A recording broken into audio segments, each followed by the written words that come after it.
Mara lowered the bucket into the well and listened. "Do not lean so far," Lena called from the yard. "Mother will say you want to fall in before breakfast."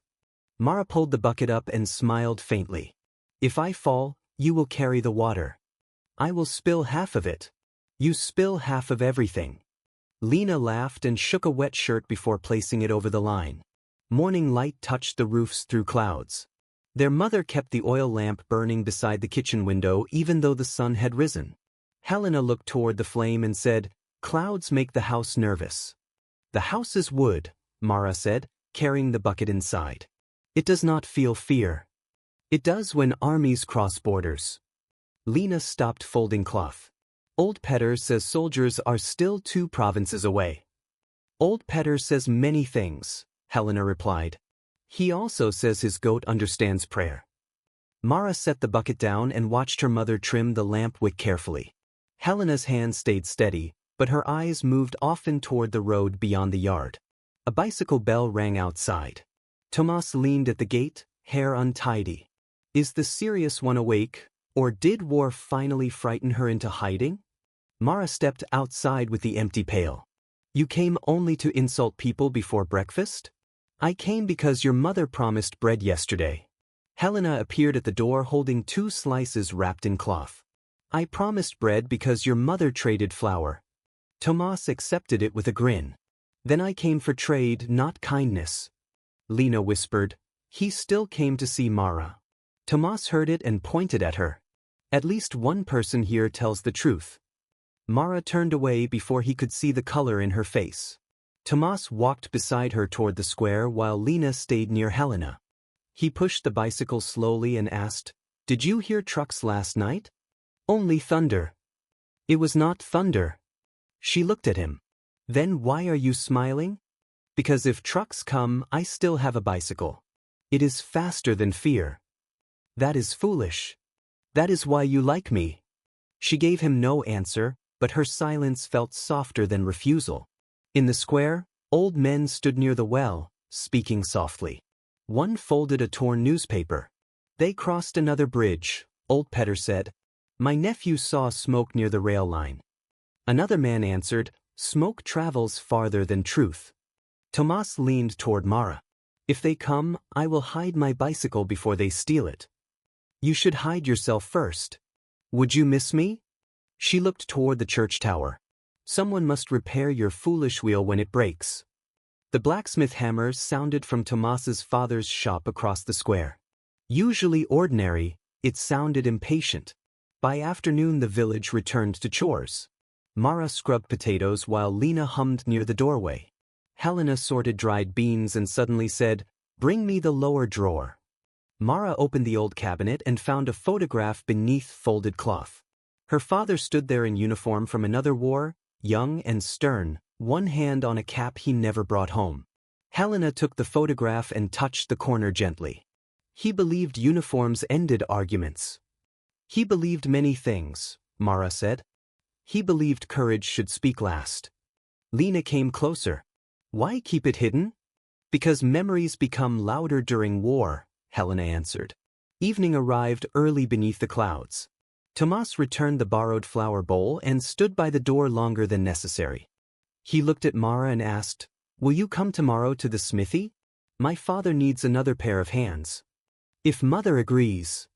Helena answered first. "If the road stays quiet." Tomas lowered his voice. "It may not stay quiet." After he left, Helena closed the shutters before full dark. She handed the photograph back to Mara. "If soldiers ever come," Helena said, "do not argue. Silence keeps people alive." Lena frowned. "Why should silence matter if we have done nothing?" "Because frightened men with rifles do not ask what is true." The lamp flame trembled when wind touched the wall.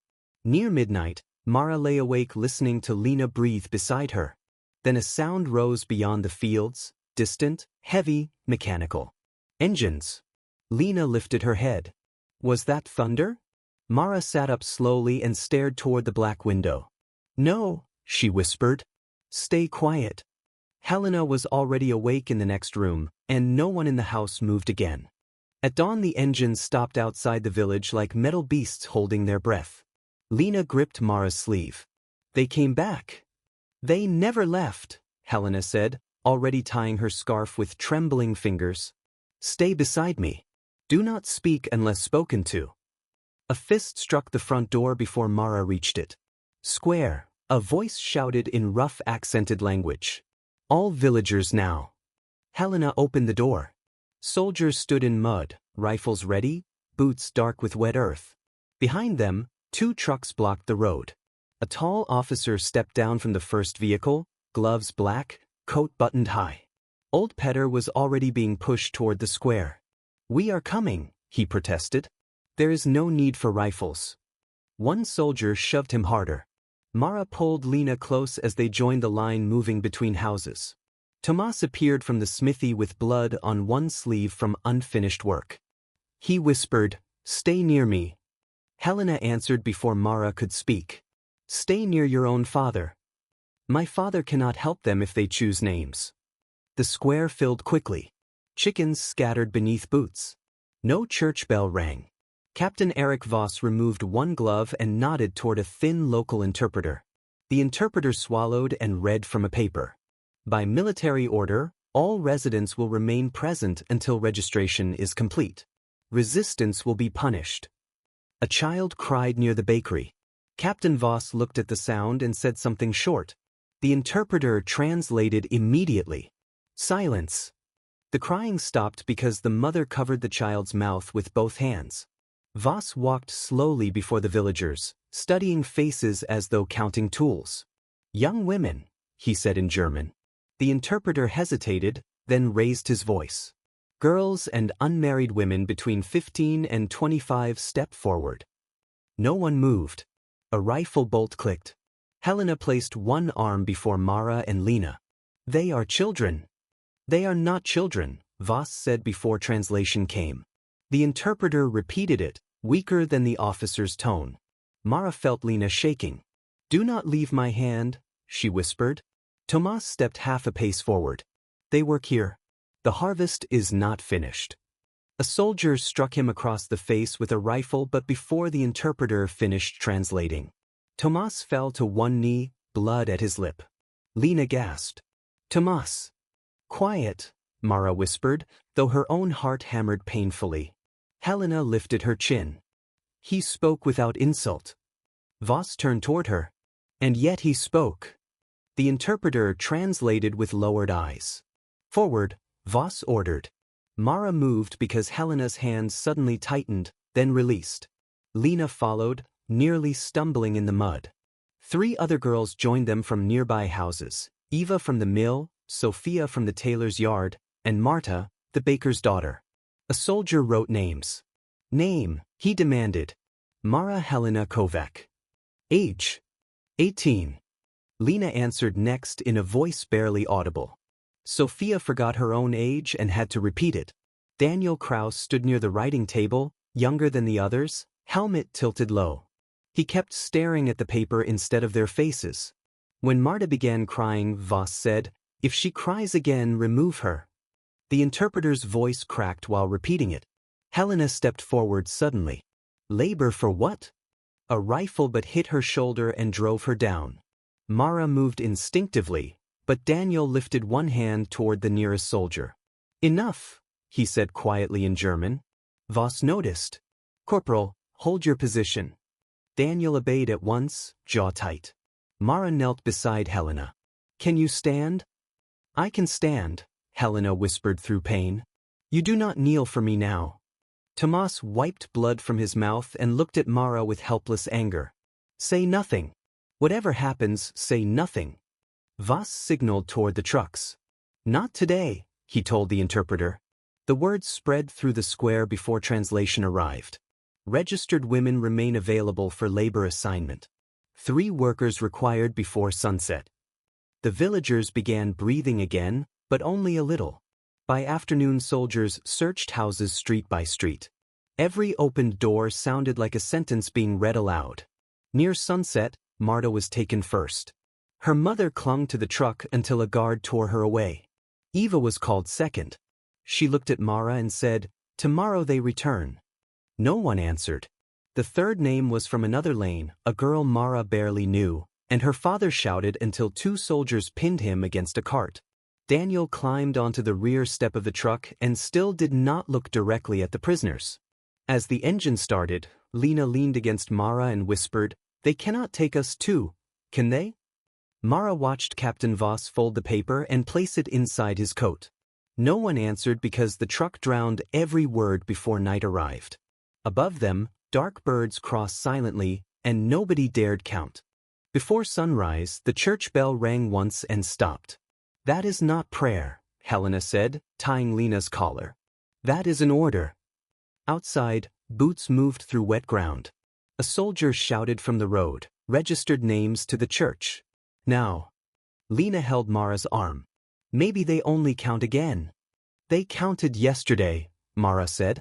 Helena opened her hand and showed a folded paper. "Keep this hidden if they search you." "What is it?" Mara asked. "A letter. Read it only when you are alone." Mara took it. "Mother." "Do not argue today," Helena whispered. "If they see fear, let them see it in me, not in you." At the church wall, Captain Voss stood beside the truck with List. Eva was already there, hands clenched.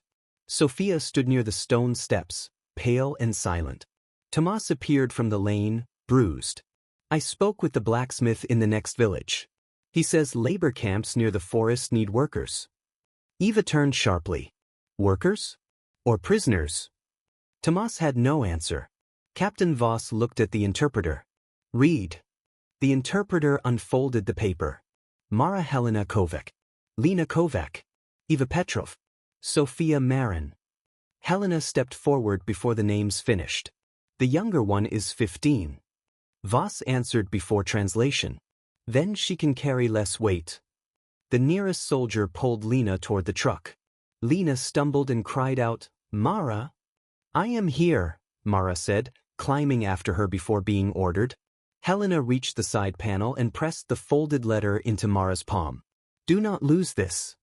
Her hand trembled so badly that Mara closed both hands around it. "I will come back," Mara said. Helena tried to answer, but the truck engine started first. Eva climbed inside without help. Sophia needed a push and nearly fell against Lena. The rear gate slammed shut. Through the slats, Mara saw Tomas walking beside the truck until soldiers forced him back with rifle barrels. Eva sat opposite Mara. "Does anyone know where they take girls after counting them?" "No," Sophia said, voice thin. Lena wiped her face. "Maybe nearby." Eva looked toward the front. Nearby men do not bring rifles for laundry. The truck moved through the square, wheels striking stones. Villagers watched from doorways as if speaking might make the truck stop. Daniel Kraus rode beside the driver, rifle across his knees. He looked once toward the rear and then away. Captain Voss sat in the front passenger seat. His voice carried back when the road flattened. "One punishment and the village obeys," he said in German. The driver laughed. Daniel said nothing. Eva noticed Mara listening. "You understand him?" "A little," Mara answered. "What did he say?" "That fear works faster than hunger." Sophia lowered her head. At the edge of the village, Tomas broke free from two men holding him and ran after the truck. "Mara!" His voice reached through engine noise. Lena moved to the slats. "Tomas!" A soldier from the escort truck jumped down, caught Tomas by the shoulder, and drove him into the mud. "Stop!" Lena shouted. Mara pulled her back before a guard heard. Through the gap, Tomas pushed himself up again, one hand raised, blood mixing with wet earth. Then the road turned. The village church disappeared first. Then the smithy roof. Then Helena became a figure near the square. Lena pressed both fists to her mouth. Mother was alone. "She was standing," Mara said. Eva leaned back against the boards. "Standing does not stop trucks." For an hour nobody spoke. Forest replaced fields. Rain began, tapping the wooden roof. Sophia finally whispered, "If they separate us, remember faces." "Why?" Lena asked. "So someone remains real." Daniel's voice came suddenly from outside the truck, low enough for the rear to hear. "Sit still when the gate opens. Speak only when asked." Eva leaned toward the slat. Why warn us? No answer came. The truck crossed a bridge. Mara felt the folded letter hidden inside her sleeve pressing against her skin. Lena noticed and asked, Did Mother write your name? She wrote something stronger than a name. What if they search us? Then they will not find it. Eva studied her face. You speak as if you already know what waits. Mara looked at the road disappearing behind them. No, she said. But I know crying will not change it. Ahead, another gate appeared between trees, guarded by armed men and wire, and before the truck stopped, every girl understood the road home had ended for all of them. The truck stopped behind wire fences and watchtowers before noon. Out, a guard shouted. The rear gate dropped hard. Eva jumped first. Sophia hesitated until a soldier grabbed her arm. Lena nearly slipped on mud, but Mara caught her before she fell. The air smelled of wetwood, smoke, and fuel. Long barracks stood beside stacked crates marked with army numbers. Men moved boxes toward another truck while guards watched every step. Lena stared at the wire. This is not a work yard. Keep your voice low, Mara said. Captain Voss walked across the yard with gloves tucked under one arm. Line. The interpreter appeared again, pale and tired. Stand straight. Eyes forward. More girls from other villages already waited there, thin faces turned toward the ground. Voss stopped in front of them. You clean, carry, sort obey. The interpreter repeated every word. Eva lifted her chin. For how long? A guard moved toward her, but Voss raised one hand. He answered coldly, until ordered otherwise. The interpreter translated more quietly this time. Sophia whispered, That means forever. No, Eva whispered back. Nothing built by men lasts forever. They were taken into a long barack with no windows, only narrow vents near the roof. Straw-covered wooden platforms along both walls. Lena looked around slowly. There is no light. There is enough to sleep, said an older woman sitting near the far wall. Her hair was gray and tied back tightly. Her face looked hollow. Eva asked, How long have you been here? The woman gave a bitter smile. Long enough to stop asking days. Mara helped Lena choose a corner place. A bell rang outside. Move, shouted a guard. The older woman stood carefully. If you hear bells, you run before they drag you. Outside, uniforms were thrown onto tables under a shed roof. Sort by size, the interpreter ordered. Fast hands, no speaking. Lena touched one coat and whispered, These still smell of smoke. Mara sorted silently, but her eyes counted things. 2 guards near the gate, one by the crates, one near the water barrel, one tower facing east. Eva leaned closer while folding sleeves. You are counting. I am watching. For escape. For surviving today. By evening their hands were stiff and dirty. Soup arrived in metal bowls, thin and gray. Sophia stared into hers. This cannot feed anyone. It feeds enough to keep legs moving, the older woman said. What is your name? Marist. Anya. Lena sat beside Mara on the straw after dark. A single lamp outside cast weak lines through the door cracks. Will Mother know where we are? Lena asked. Mara opened her mouth, then closed it again. Anya answered instead. Mother's no fear before distance. Eva lay nearby, eyes open. We should leave before snow comes. Sophia turned sharply. Leave how? Through rifles? Through darkness.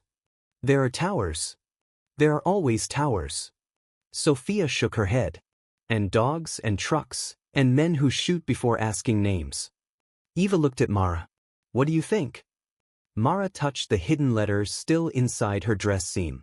I think speaking too loudly in the first night is dangerous. Boots approached outside. Everyone fell silent. The door opened. Daniel entered carrying bread basket and lantern. Another guard stood behind him, impatient. 2 pieces each, Daniel said in rough local language. When he reached Mara, he placed bread into Lena's hands, then dropped 1 extra piece near Mara's blanket as if by accident. The second guard frowned. You dropped 1. Daniel bent, picked it up, and placed it back without looking at Mara. But when he stood, Another small piece remained near the straw. After they left, Lena whispered, "Did he mean that?" "Eat quietly," Mara said. Morning came with another bell. During inspection, one young prisoner from another barrack whispered to her sister while standing in line. Captain Voss heard it. "Step forward," he said. The interpreter repeated the command. The girl obeyed, shaking. "I only asked for water." Voss looked at all of them. Rules become weak when ignored. The guard struck the girl behind the knees until she fell. Lena grabbed Mara's sleeve. "Do not look." But Mara forced herself to look. The punishment lasted only seconds, yet silence afterward felt endless. Anya spoke later while carrying crates. "First they punish one voice. Then everyone lends fear to the silence." Daniel passed nearby with ledger papers and did not turn his head, but he slowed near Mara. "West Tower changes guards before dawn," he murmured. She almost thought she imagined it. "What?" Eva asked after he moved away. "Nothing," Mara said, though her eyes had already turned toward the west fence. That night, while others slept, she counted footsteps outside until she understood the camp breathed in patterns, and patterns could break when courage finally chose its moment. Rain hit the barack roof before dawn and did not stop. Lena sat beside Mara, rubbing cold hands together. "The roof sounds like stones." "It hides footsteps," Mara said, watching the door. Eva noticed her expression. "You heard something?" "Too many boots for morning soup." The lock struck metal. The door opened hard. "Stand away from bedding," a guard shouted. Captain Voss entered with 2 soldiers and the interpreter behind him. Sophia stepped back at once. Anya whispered, "Do not touch anything." Voss looked along the sleeping places as though choosing where fear should begin. The interpreter raised his voice. "Inspection. Hidden items will be punished." Lena looked at Mara, suddenly understanding what remained stitched inside the blanket seam. Mara moved half a step, but a rifle blocked her chest. "Stay," the guard said.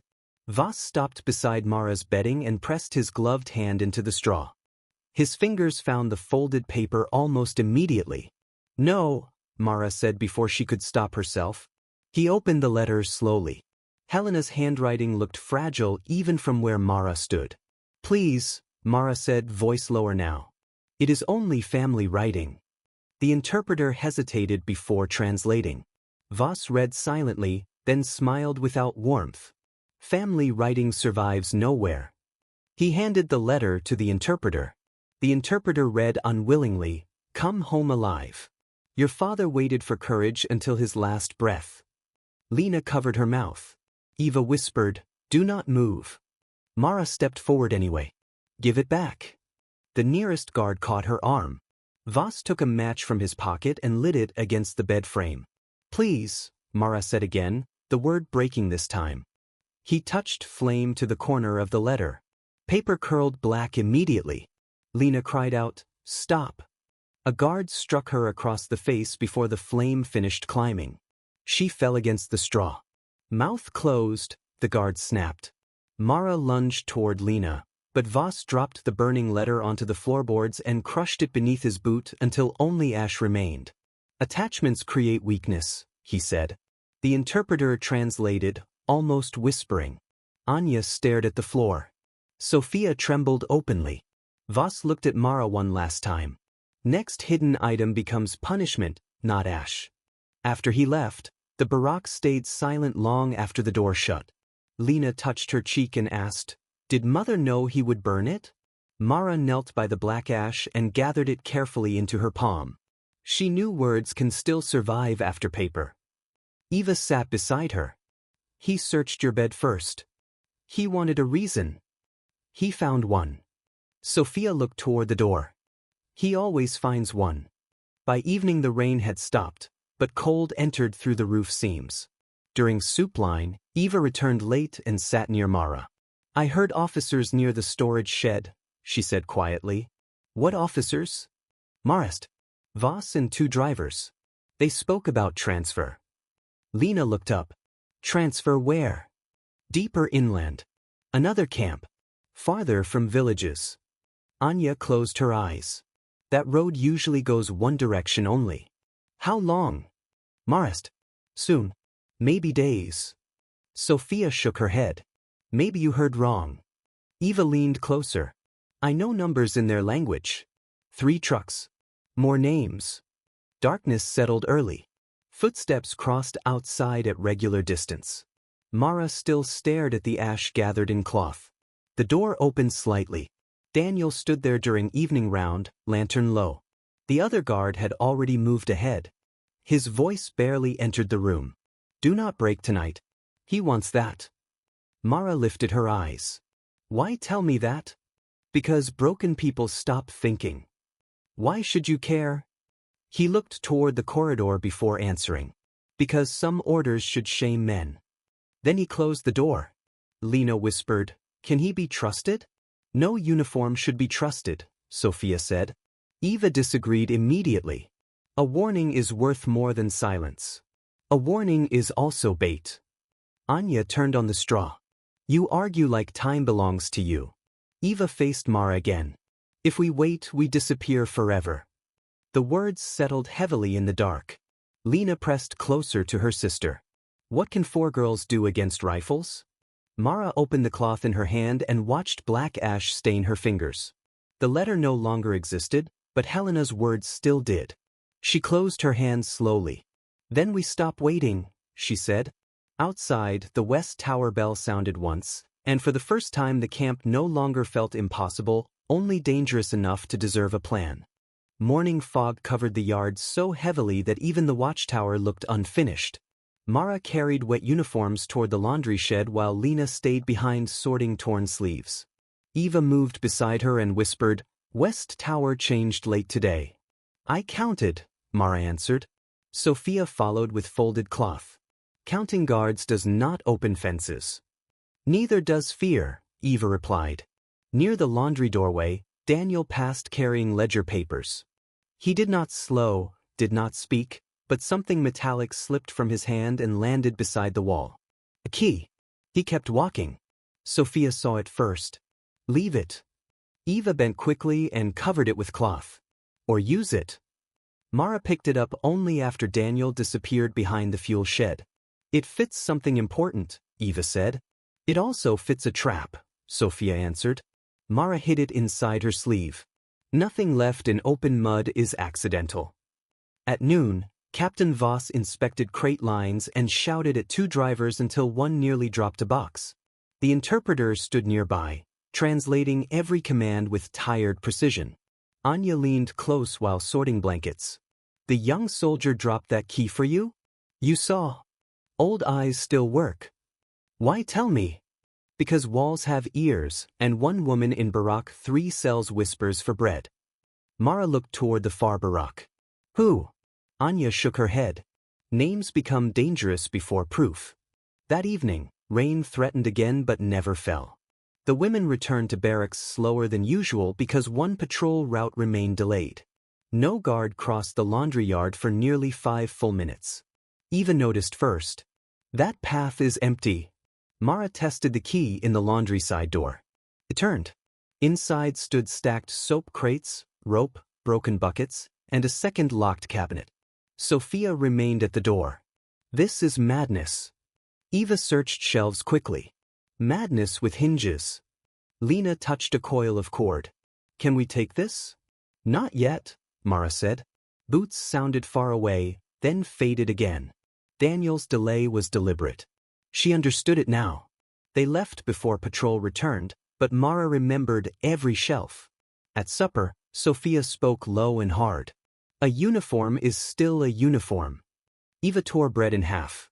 And a locked door is still open if someone leaves the key. He helps because he wants something. Maybe he wants not to become like Voss. Sophia looked at Mara. You trust him? I trust what he risks, not what he wears. Before dawn the next day, fog returned thicker than before. The prisoners lined for water near the outer fence. A whisper came through wire.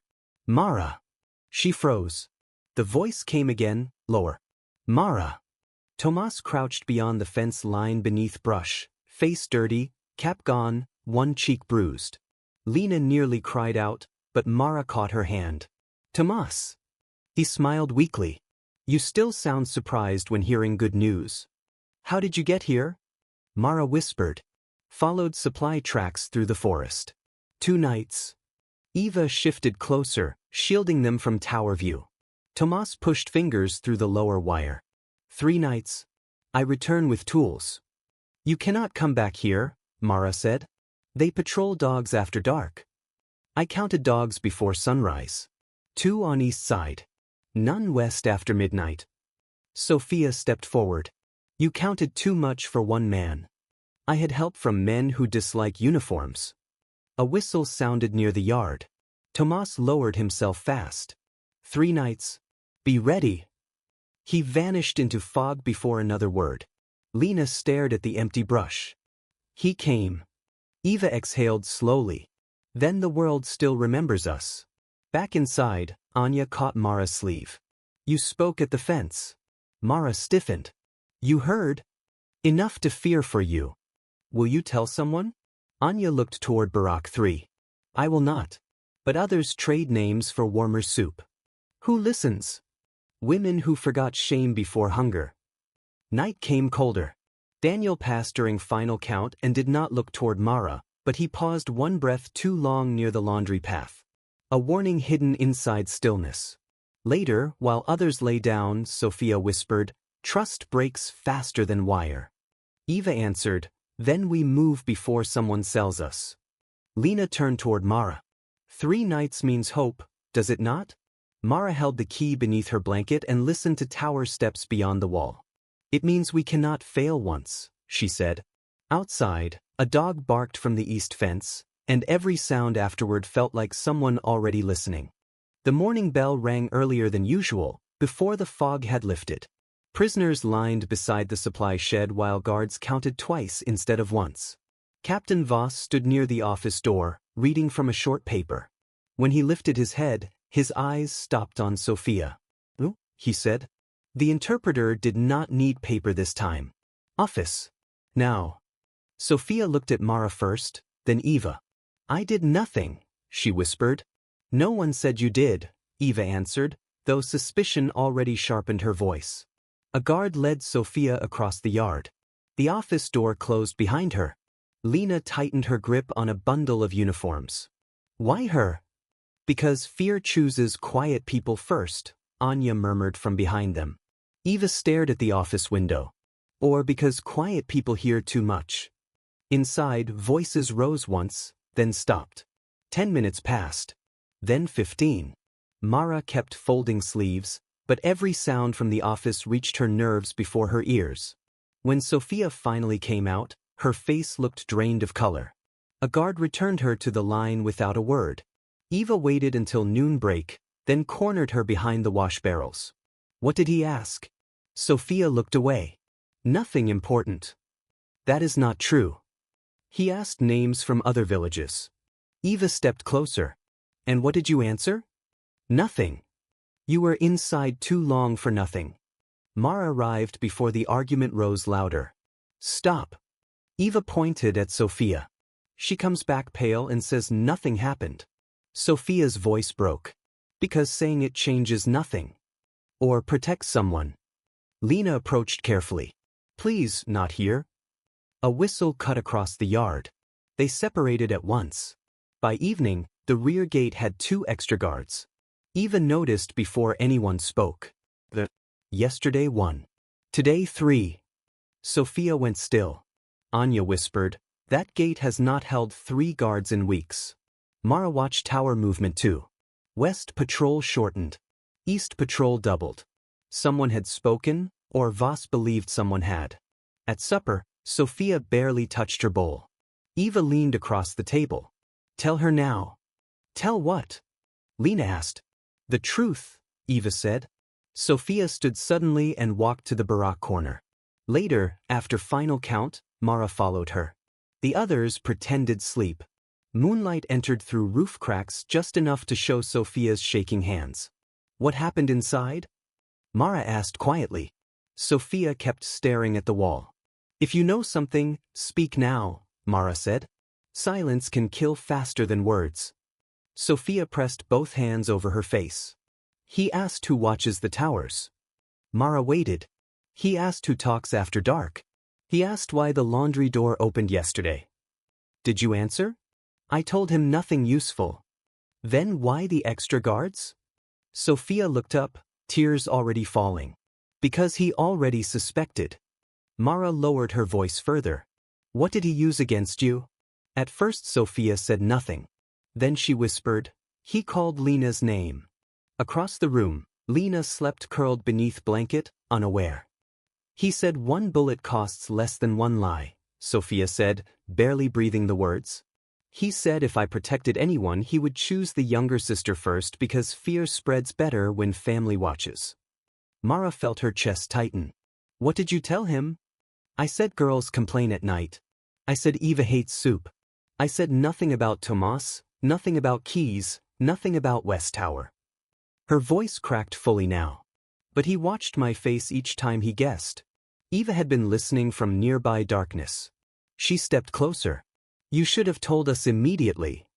I was ashamed. You should still have told us. I know. Boots passed outside. The barack fell silent until footsteps moved on. The door opened a moment later. Daniel entered with count papers, lantern low. His eyes found Mara only once. Outside, he said flatly, as if assigning work. A guard waited near the door but remained several steps away.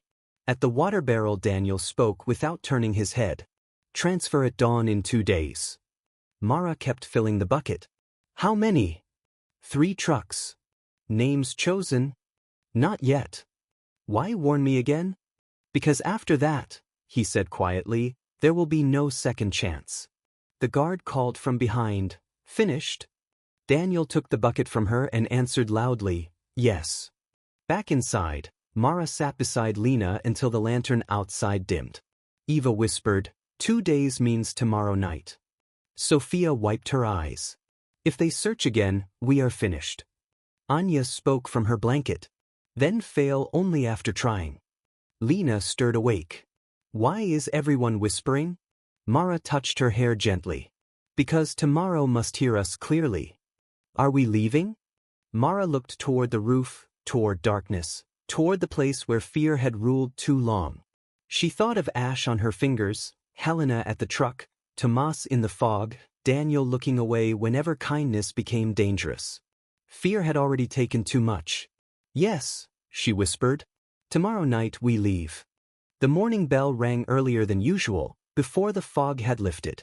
Prisoners lined beside the supply shed while guards counted twice instead of once. Captain Voss stood near the office door, reading from a short paper. When he lifted his head, his eyes stopped on Sophia. "Oh," he said. The interpreter did not need paper this time. Office. Now. Sophia looked at Mara first, then Eva. I did nothing, she whispered. No one said you did, Eva answered, though suspicion already sharpened her voice. A guard led Sophia across the yard. The office door closed behind her. Lena tightened her grip on a bundle of uniforms. Why her? Because fear chooses quiet people first, Anya murmured from behind them. Eva stared at the office window. Or because quiet people hear too much. Inside, voices rose once, then stopped. 10 minutes passed. Then 15. Mara kept folding sleeves, but every sound from the office reached her nerves before her ears. When Sophia finally came out, her face looked drained of color. A guard returned her to the line without a word. Eva waited until noon break, then cornered her behind the wash barrels. What did he ask? Sophia looked away. Nothing important. That is not true. He asked names from other villages. Eva stepped closer. And what did you answer? Nothing. You were inside too long for nothing. Mara arrived before the argument rose louder. Stop. Eva pointed at Sophia. She comes back pale and says nothing happened. Sophia's voice broke. Because saying it changes nothing. Or protects someone. Lena approached carefully. Please, not here. A whistle cut across the yard. They separated at once. By evening, the rear gate had 2 extra guards. Eva noticed before anyone spoke. Yesterday 1. Today 3. Sophia went still. Anya whispered, That gate has not held 3 guards in weeks. Mara watched tower movement too. West patrol shortened. East patrol doubled. Someone had spoken, or Voss believed someone had. At supper, Sophia barely touched her bowl. Eva leaned across the table. "Tell her now." "Tell what?" Lena asked. "The truth," Eva said. Sophia stood suddenly and walked to the barack corner. Later, after final count, Mara followed her. The others pretended sleep. Moonlight entered through roof cracks just enough to show Sophia's shaking hands. "What happened inside?" Mara asked quietly. Sophia kept staring at the wall. "If you know something, speak now," Mara said. "Silence can kill faster than words." Sophia pressed both hands over her face. "He asked who watches the towers." Mara waited. "He asked who talks after dark. He asked why the laundry door opened yesterday." "Did you answer?" "I told him nothing useful." "Then why the extra guards?" Sophia looked up, tears already falling. "Because he already suspected." Mara lowered her voice further. "What did he use against you?" At first Sophia said nothing. Then she whispered, "He called Lena's name." Across the room, Lena slept curled beneath blanket, unaware. "He said 1 bullet costs less than 1 lie," Sophia said, barely breathing the words. "He said if I protected anyone he would choose the younger sister first because fear spreads better when family watches." Mara felt her chest tighten. "What did you tell him?" "I said girls complain at night. I said Eva hates soup. I said nothing about Tomas, nothing about keys, nothing about West Tower." Her voice cracked fully now. "But he watched my face each time he guessed." Eva had been listening from nearby darkness. She stepped closer. "You should have told us immediately." "I was ashamed." "You should still have told us." "I know." Boots passed outside. The barack fell silent until footsteps moved on. The door opened a moment later. Daniel entered with count papers, lantern low. His eyes found Mara only once. "Outside," he said flatly, as if assigning work. A guard waited near the door but remained several steps away. At the water barrel Daniel spoke without turning his head. "Transfer at dawn in 2 days." Mara kept filling the bucket. "How many?" 3 trucks. "Names chosen?" "Not yet." "Why warn me again?" "Because after that," he said quietly, "there will be no second chance." The guard called from behind, "Finished?" Daniel took the bucket from her and answered loudly, "Yes."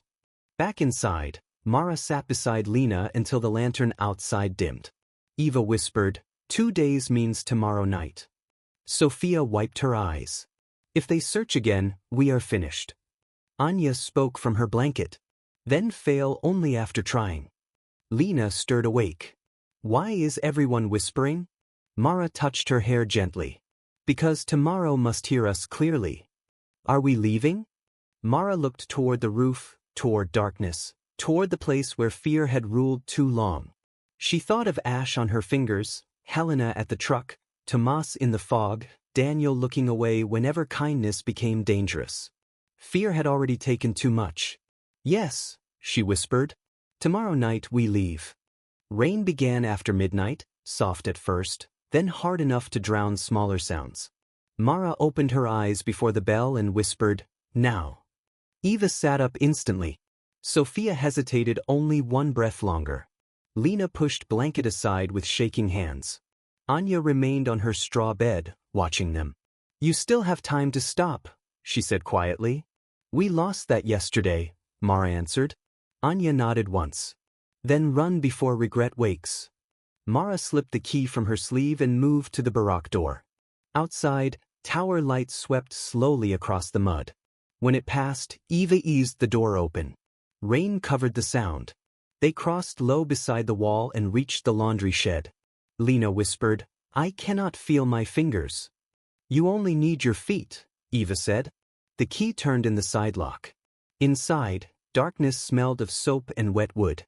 Mara found the rope first. Eva took wire cutters hidden beneath broken buckets, exactly where Tomas said tools would matter if luck existed. Sophia stood at the doorway, breathing too fast. "Listen," she whispered. "No boots yet." Then suddenly the western lamps failed. One section of yard went dark. Eva looked toward Mara. That was him. Daniel. No one said his name aloud. Move, Mara ordered. They crossed behind stacked crates toward the drainage trench near the rear fence.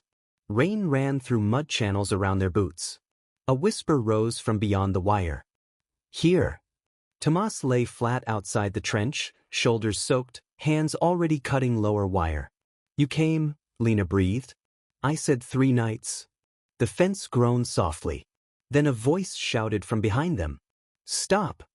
A guard near the crate line had seen movement. Gunfire cracked instantly. Eva threw Lena down before bullets struck the shed wall above them. Crawl! Eva shouted. Sophia froze when searchlights snapped across the trench. I cannot, she gasped. Mara grabbed her wrist hard. You can now. Another shot hit mud beside Tomas. He tore the final wire open. Through. Fast. Lena slipped first, then Sophia. Eva shoved rope through after them. Behind the crates, Daniel's voice rose sharply in German. East fence. They ran east. Another soldier answered, confused. Boots turned the wrong direction. Captain Voss shouted over the rain.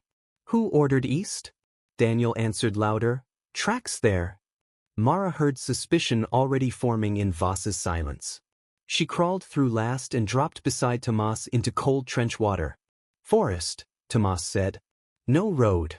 They ran bent low through brush while shots continued behind them. Branches struck faces. Mud dragged at every step. Lena stumbled twice. Eva pulled her upright both times. Do not stop. Sophia looked back once. They are coming. Dogs barked now, distant but growing. Tomas led them between black trees where roots rose like traps. Farm ruins ahead, he said. Stone walls. We breathe there. Gunfire sounded again, closer than before. A bullet cut bark beside Mara's shoulder. Lena cried out. Keep moving. Mara shouted. Rain blurred everything beyond a few meters. The forest became noise, boots, branches, breath, dogs, thunder. At a fallen trunk, Sophia slipped hard and hit the ground. I cannot run, she said, panic rising. You run or they choose for you, Eva snapped, hauling her up. Behind them, Captain Voss's voice cut through rain. Forward.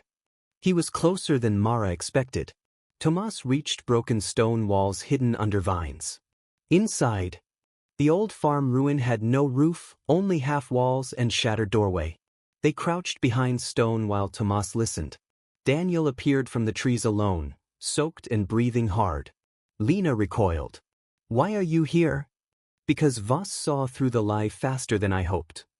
Eva held the wire cutters like a blade. How many behind you? 6. Maybe 7. Dogs slower in mud. Tomas looked at him sharply. You led them here? I led half of them south first. Mara stepped between them. Argue later. Daniel pointed toward the rear wall. There is a ditch beyond that field. If you cross before light. A shot broke stone above his head. They are here, Sophia whispered. Captain Voss's silhouette appeared beyond the ruined gate with 2 soldiers spreading wide. You ran farther than expected, he called. No one answered. Voss stepped closer, pistol raised. Return now and only one dies tonight. Lena shook beside Mara. Eva whispered, he lies. Always, Mara answered. Daniel raised his rifle but did not fire yet. Voss saw him and laughed once. So the corporal chooses prisoners over orders. Daniel said quietly, some orders bury men before death. Another soldier moved left. Tomas hurled a stone to the opposite wall. The soldier fired toward the sound. Back wall! Tomas shouted. They ran through broken rear stones into tall grass just as shots exploded behind them. Daniel fired once, forcing pursuit lower. The field beyond was open and terrible. Mud reached ankles. Dogs barked near. Sophia nearly collapsed again, but this time Mara pushed from behind while Eva pulled ahead. Breathe later, Mara said. Where now? Lena cried. Until they stop seeing us, Tomas answered. Behind them, voices scattered across rain and darkness. Ahead, Forest returned deeper and blacker than before. Mara did not look back again. She heard only boots, gunfire, and the truth beating inside every step. Survival had already begun choosing who refused to fall.